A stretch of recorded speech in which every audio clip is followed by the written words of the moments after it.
I'm live. Today is Thursday.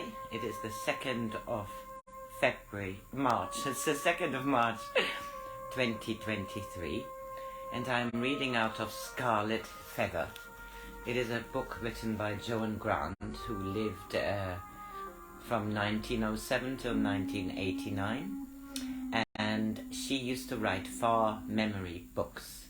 These are books of her own lives which she lived, and she's written quite a number of books. I chose this one at random, but probably not so much at random. Nothing really happens without a reason, does it? So we are at the story with Piyannah and Raki, her cousin. Both their mothers are dead, and they are spending time at Piyannah's father's tribe.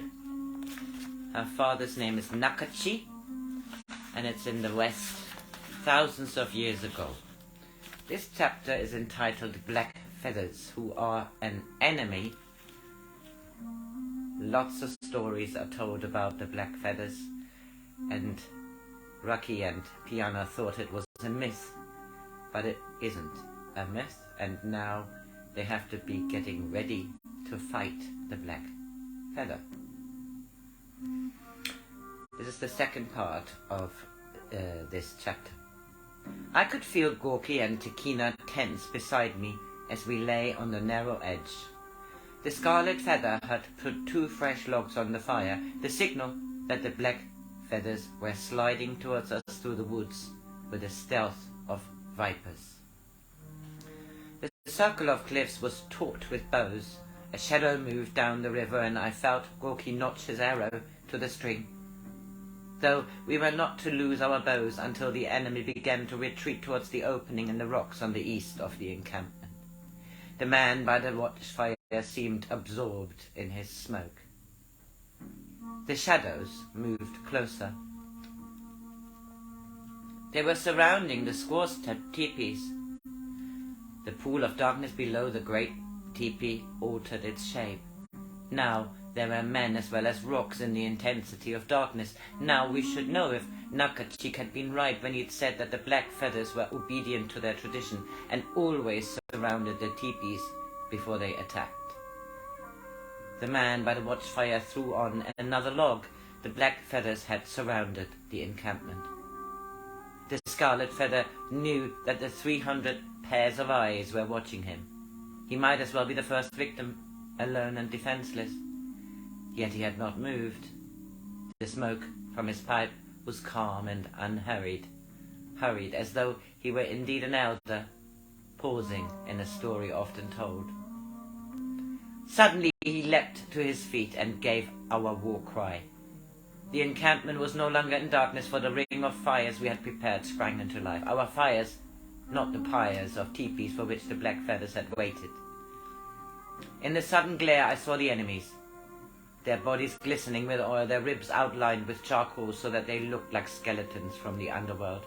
I saw the Scarlet Feather die, but before his body fell the fire, 4 of the enemy had died by his tomahawk. I saw Dorok strip off a man's scalp like the pelt from a beaver. He held it above his head, then laughed and threw it into an empty cooking pot before plunging after another enemy. I learned that death can be grotesque, and a man run though his head lolls down his back. I heard that even a Scarlet Feather can scream when an arrow quivers from the socket of his eye. I heard Gorky sobbing with excitement, and my hands were so slippery with sweat that I was afraid I might not be able to restrain my arrow from its leap. The fires blazed higher. I could see my father in a press of fighting men. Quarters were too close for arrows, and I could hear the thud of tomahawks and clubs. I saw the skull of a brown feather split open and the white mess of brains slide down his shoulder before he fell. I could smell the hot, sweet stench of blood even through the smoke. Our fires were spreading, and tongues of flame licked one of the smaller teepees. A wounded man was crawling up the slope towards me, trying to find the sanctuary of darkness.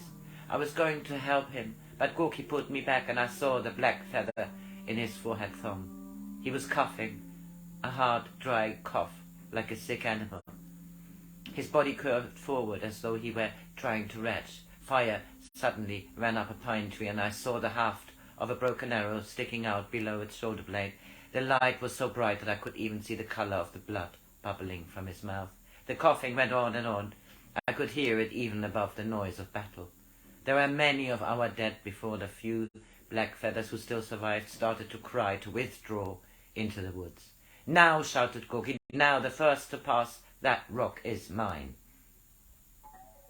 I heard the sting of his bow, and a black feather threw up his hands and fell forward. "Got him," said Gorky. "The second is yours, Piyannah. Here, there. He's trying to hide in that shadow." I held that man's life between my finger and thumb as though he were an ant. I could see the muscles of his back moving as he fumbled for an arrow. Killing a black feather is less than killing an ant. I felt the life go out of my bow and saw the ant stagger and spin around, then try to crawl away. With my third arrow, I killed him.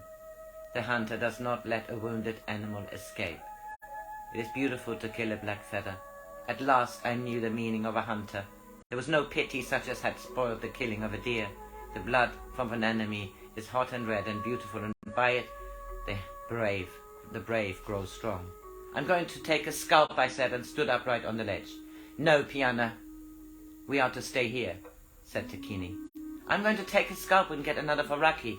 I leapt down the steep slope, and Gorky and Takini followed me. The black feathers were trying to escape. Otherwise, I think we should never have been able to reach the place where I had seen my enemy fall. I caught him by the hair and pulled back his head, ready to slit his throat if his eyes moved. His jaw lowered open, and his eyes were empty as white stones. It is more difficult to scalp than to skin a beaver. I cut too deep and tore half his ear. The bone of the skull was white and clean, with only a single streak of blood. "They're gone," said Gorky. "He must have been the last of them. He was a brave man, Piyannah, to have the last to run." "He's not a man," I said passionately. "He's less than an animal. Do you think I would take a man's scalp?" But I knew I lied. This coarse, strong hair was more than the scalp of a black feather, more than the sign that I could enter the ranks of the young braves. He was all the men who had jeered at me, all the men whom the squaws feared when they were taken into the woods after the choosing. He was my father and my grandfather. He was the elders without wisdom and the scarlet feathers who had never known the loneliness of squaws. I must get another scalp for Raki. "We must follow them. Look, Dorok and the brown feathers are following them. None of them must escape." "But we must obey Dorok's order," said Gorky. "He told us we were to stay on the ledge and watch the eastern cleft." "You needn't come with me if you're afraid. You needn't come with me if you don't want to join my tribe. You can take your own tribe, where there are no squaws to lead into danger." But they were obedient to Dorok, and I was too proud to turn back when I realized they had not followed me. It was very dark, and the scalp tied to my belt was sodden and smelt of blood. The trees were black as crows and stood watching me. A clot of blood fell out of the scalp, and I felt it crawled down my leg like a slug. I wanted to throw the scalp away or bury it under a stone so heavy that I couldn't remember it, even if I tried. But I knotted it more tightly to my belt to remind myself that I was now a young brave. I should have to stay in the woods until daylight, and then tell Gorky that I had searched for a black feather to kill, as I had promised. I heard a sudden movement and swung around. The black feather must have lost his weapon, for he caught me in a wrestling hold. It was one that Raki had taught me, so I was able to break free.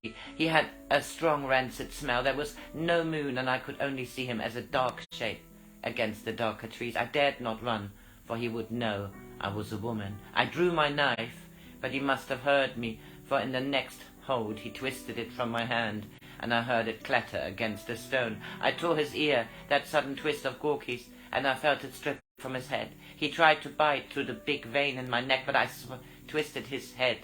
I twisted my head, and his teeth sank into my shoulder, and they grated against the bone. If only he would kill me before he realized I was a woman. He tripped me, and I felt his knee pressing up under my ribs, and then his hands thrusting towards my throat, breaking my grip on his wrist, and I knew I could not answer the death hold.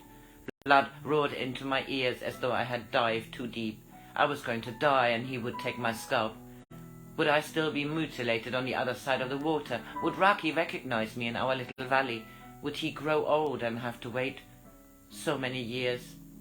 I have to wait for him? Suddenly the terrible pain in my chest slackened, and I heard the black feather cry out. His head was being bent backwards across the knee behind his shoulders, thumbs, strong, beautiful thumbs. I laughed where, driving into his eyes, his hands suddenly released their hold on my throat, and I rolled clear. I heard his neck snap as Raki's hands bent it backwards over Raki's knee. And I was no longer Piyannah the brave. I was a girl crying because I had been frightened, and now was so very happy. And Raki was saying that he was never going to let me fight any more battles. Then he picked me up and carried me further into the woods. Ooh, that's the end of this chapter. The next chapter is entitled New Magic.